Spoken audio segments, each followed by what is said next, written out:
जैन बच्चों, जैसा कि जानते हैं काफी दिनों के बाद इंतजार करते करते, कहते हैं ना, इम्तिहान हो गई इंतजार की, आई ना कुछ खबर मेरे यार की। तो वही वाली हाथ, चलो आज कम से कम खबर आ तो गई। खबर क्या आ गई? पूरा आपका विस्तृत में विज्ञापन आ गया। तो जल्दी जल्दी हम लोग जानते हैं कि क्या क्या कौन कौन मैथ्स से फॉर्म भर सकते हैं आप लोग। तो देखिए भाई, सीधी सीधी बात, आपका मैथ्स 2 इयर्स होना चाहिए। मैथ्स आपका ग्रेजुएशन में है एटलीस्ट 2 इयर्स, एटलीस्ट 2 इयर्स आपका होना चाहिए। अगर तीनों साल है तब तो कोई बात ही नहीं है, बल्ले बल्ले है आपका। पहले और दूसरे साल भी मैथ्स है तो आप मैथ्स से फॉर्म भर सकते हैं। प्लस आपका क्या, बीएड होना चाहिए। बीएड आपका होना चाहिए। कुछ कंफ्यूजन हो गया था जिसपे कि बहुत सारे सवाल, आप 10 दिन से हैरान परेशान था। वो किसी के गलत फहमी की वजह से हो गया था, एक आध दो वेबसाइट की। No UP TET, no UP TET, UP TET की कोई आवश्यकता नहीं है आपकी। और ना ग्रेजुएशन में परसेंटेज का कोई बैरियर है। सीधा सीधा 2 साल भी कम से कम मैथ्स है आपका, भरिए। बीएड आपका होना चाहिए। टेट वगैरह की कोई आवश्यकता नहीं है। एज जो होनी चाहिए आपकी, एज जो होनी चाहिए 21 से लेकर के 40 साल तक, इसमें बहुत मांग की गई, लेकिन एज रिलैक्सेशन अभी तक तो फिलहाल इस नोटिफिकेशन के हिसाब से तक तो नहीं मिला। और ये काउंटिंग कब होगी? 1 जुलाई, 1 जुलाई 2025, ठीक। 1 जुलाई 2025 को आपकी उम्र 21 वर्ष से कम नहीं होनी चाहिए और 40 वर्ष से अधिक नहीं होनी चाहिए इन जनरल। बाकी में कुछ में 5 साल, कुछ में 6 साल की छूट है, वो अलग चीज है। लेकिन इन जनरल जो है, मिनिमम इस क्राइटेरिया को फॉलो आपको करना है, ठीक है। दूसरी चीज, ये तो हो गया आपका क्या, यूपी एलिजिबिलिटी से लेकर के, एज से लेकर के। अब बात करें एग्जाम पैटर्न को लेकर के। तो एग्जाम पैटर्न की अगर बात की जाए आप में, तो एग्जाम पैटर्न दो तरह का आपका होना है। एक आपका होना है फर्स्ट प्री का एग्जाम। फर्स्ट क्या होगा? प्री का एग्जाम होगा। प्री में जो आपका है वो 120 और प्लस 30, 150 क्वेश्चंस आपसे पूछे जाएंगे। 1/3 उसमें नेगेटिव रहेगा, नेगेटिव मार्किंग होगी। नेगेटिव मार्किंग यानी कि एक क्वेश्चंस आप गलत कर दिए, सही कर दिए तो आपको पूरा नंबर मिलेगा ही। गलत कर दिया आपने तो 1/3 मार्क्स आपके कट हो जाएंगे। यानी कि 3 क्वेश्चंस आपने गलत किए तो एक क्वेश्चन सही वाला का मार्क्स आपका कट जाएगा। मिनिमम जो ये केवल और केवल क्वालिफाइंग होनी है, केवल और केवल क्वालिफाइंग होनी है। क्वालिफाइंग मतलब क्या कह सकते हैं कि मिनिमम इसमें क्वालिफाई करने के लिए 40% चाहिए। मिनिमम, मिनिमम कह रहे हैं, न्यूनतम 40%। अगर 40% से कम है आपका, 40% से ज्यादा चाहे जितना भी हो तब तो आपका होगा, आपका वो 13 गुना या 15 गुना आपको ले लेंगे। लेकिन अगर मान लीजिए 40% से कम, ज्यादा 10 गुना लोगों का ही हुआ। 40%, मान लीजिए कि 1100 ऐसे सीट है आसपास, 1000 सीट है, 15 गुना बुला रहे हैं तो 15,000 मेंस क्वालिफाई कराए अगर।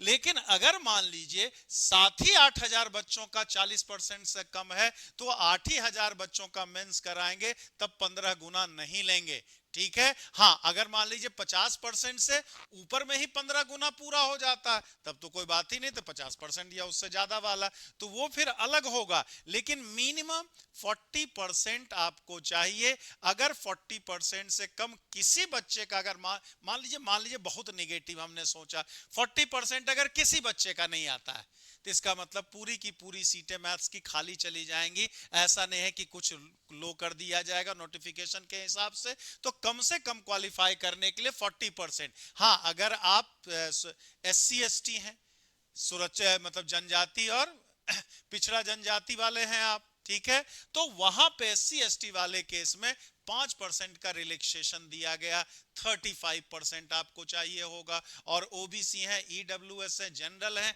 तो आपको क्या चाहिए होगा, 40% चाहिए ही चाहिए होगा।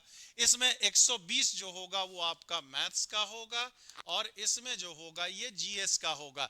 ये कंफ्यूजन मत रहिएगा कि अलग अलग, अलग अलग नहीं है, ओवरऑल मतलब 150 क्वेश्चन में मतलब कम से कम 60 क्वेश्चंस का आपका मार्क्स मिलना चाहिए। ये तो हो गया आपका क्या, प्री से रिलेटेड बातें। अब आपका दूसरा पैटर्न जो है मतलब सेकंड, अगर आपका प्री में 15 गुना बच्चे में आप आ गए, क्वालिफाई कर गए, तो इस नंबर का बस मेंस देने के लिए आप एलिजिबल हो गए। इसमें आप चाहे 100% मार्क्स कर लो, इसमें क्या है, आपको नौकरी करने का चांस नहीं मिलेगा। आपको फिर दूसरी बाधा क्या पढ़नी पड़ेगी, मेंस का। दूसरी बाधा क्या, मेंस का आएगा। तो मेंस जो होना है ये सब्जेक्टिव होना है, मेंस जो होना है ये क्या होना है, सब्जेक्टिव। इसमें दो तरह के आएंगे, एक शॉर्ट आंसर वाले आएंगे और दूसरा जो आएगा लॉन्ग आंसर टाइप आएगा। दूसरा जो आएगा लॉन्ग आंसर टाइप। शॉर्ट वाले जो रहेंगे 10 क्वेश्चंस रहेगा इनटू 8 यानी 80 मार्क्स का, यानी कि क्या, 80 मार्क्स का। और लॉन्ग वाले जो रहेंगे वो 12 क्वेश्चंस रहेगा, सॉरी 10 क्वेश्चन ये भी रहेगा 12 मार्क्स का, यानी 120 मार्क्स। तो टोटल जो होगा 200 मार्क्स का होगा, 200 मार्क्स का। ठीक, अब यहां 200 मार्क्स में ये डिस्क्रिप्टिव होना है, स्टेप मार्किंग होनी है, तो इसमें भी मिनिमम आपको कितना लाना पड़ेगा, 40%। ठीक, मान लीजिए 1093 सीट है और 1000 बच्चों का भी अगर 40% या उससे ज्यादा नहीं आया तो फिर क्या होगा, 1000 का है तो 1000 ही को फाइनल डॉक्यूमेंट वेरिफिकेशन के लिए बुलाया जाएगा। 500 का ही मान लीजिए 40% से ज्यादा आया तो 500 को बुलाया जाएगा, 100 का आएगा तो 100 ही का बुलाया जाएगा। हाँ, अगर ज्यादा मान लो 1500 बच्चों का आ गया, मान लीजिए 1500 बच्चों का 40% से ज्यादा आ गया, या एससी एसटी मिला दे 35% वाला, तो उसमें से 1500 में जो टॉप पर 1093 आएंगे उनको डॉक्यूमेंट वेरिफिकेशन के लिए बुलाया जाएगा। लेकिन अगर 1093 से कम बच्चों का आया तो मेरिट गिरा करके आपको नहीं बुलाया जाएगा, बल्कि वो सीटें खाली रह जाएंगी आपकी। ये भी उम्मीद करते हैं क्लियर हो गया होगा। तो मिनिमम मेंस में भी क्वालिफाइंग मार्क्स 40% से कम है तो आप एलिजिबल नहीं माने जाओगे। प्री के मार्क्स का कोई लेना देना नहीं है, पूरी मेरिट जो आपकी बनेगी वो केवल और केवल मेंस के मार्क्स से बनेगा आपका।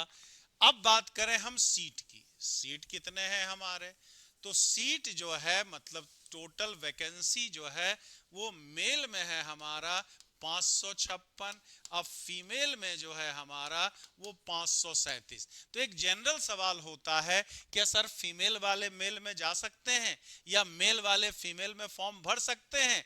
तो खैर मेल वाले फीमेल में तो कहीं अलाउ नहीं है, कई जगह पर यह अलाउ होता है कि फीमेल वाले मेल में जा सकते हैं, लेकिन यहां नहीं है, ये ओनली मेल के लिए है और ये ओनली फीमेल के लिए ही है।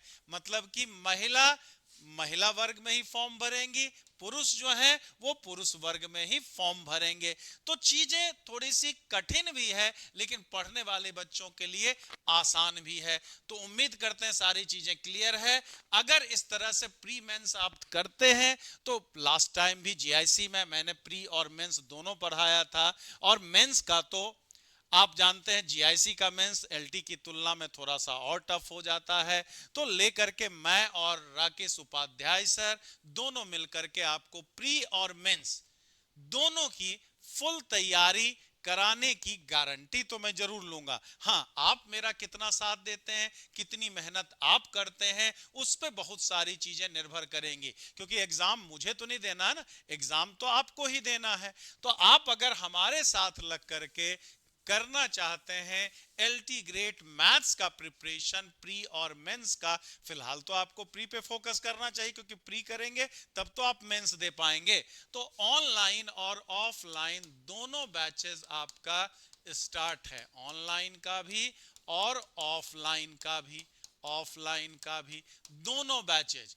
ऑफलाइन के लिए आप 96, 91, 95, 92, 93 पे आप कॉल कर सकते हैं। और ऑनलाइन के लिए आप 96, 28,